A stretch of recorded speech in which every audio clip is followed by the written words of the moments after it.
Hey YouTube, it's Brian with GreyWolf Towers again. So I just wanted to share another video with everyone. So this one is going to be the Ryzen 3 2200G. Now this CPU is a bit older of a CPU now. They've come up with the 3200G, which is a upgrade to this one. But for today, I think we're still going to do okay with this processor. Now in its heyday, it was $100. It now sells for about $70 to $80 depending on where you go.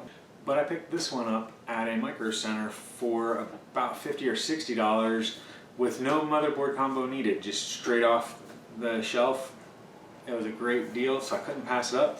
So the next system build that we do will be starring this CPU, and I think it'll be a great little system. I think it'll do great, and that it'll perform as good as is needed for the price of the budget build that we're going to do. But for this, I wanted to go ahead and share what it looks like when you buy this package here.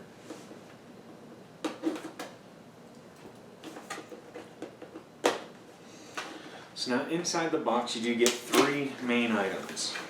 So you get the little package here, which includes two of the three main items. And so this item here is the CPU itself. And this comes inside the little box, inside a little plastic package. They used to have ones that were the size of the CPU and they called them clamshells. Now they're a lot bigger. But one of the parts is the case badge. And so that'll be our bragging rights, I guess is a good way to word it. It'll show that the system is running a Ryzen 3, and it'll be a badge to put on the outside of the tower so that others will see that and know that it's a Ryzen CPU. And then of course the CPU itself, which is in the plastic, and it's kept safe so that it doesn't get smushed pins or anything like that.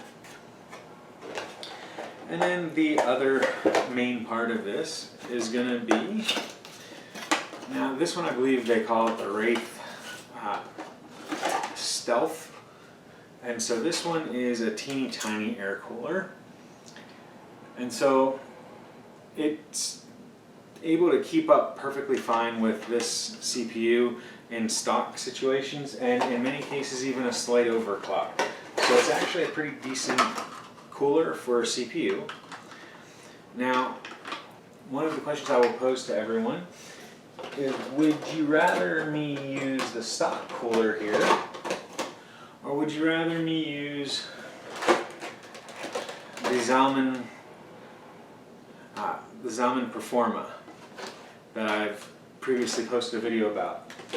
Let me know down in the comments what you'd like to see on this build. Personally, I'm leaning towards the Zalman cooler just to use something different. You know, there's nothing wrong with the cooler that comes stock with it, and I have no problems using it. In fact, I've used them many times. But I wonder what other people would like to see done and what your opinions are.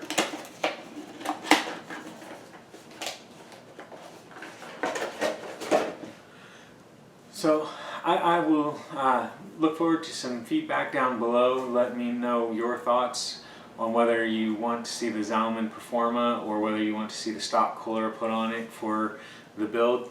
Personally, I'm kind of leaning towards the Zalman cooler only because it's something different.